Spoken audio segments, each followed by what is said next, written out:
আবে পারলি আমাকে নিচে নামাতে? পারলি না তো কি করলি? শোন, তুই কেন, তোর গড ফাদার এলেও কিচ্ছু করতে পারবে না। শুনে রাখ, বস যখন যেটা চাইবে তখনই সেটা করবে।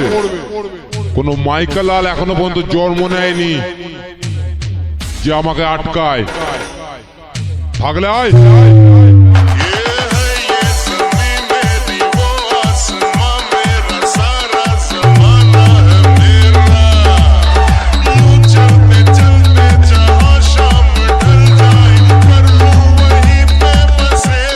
কদিন ধরে গুরুদেব আমায় স্বপ্নে দেখা দিচ্ছে, বলছেন আয় আয় আমার আশ্রমে আয়।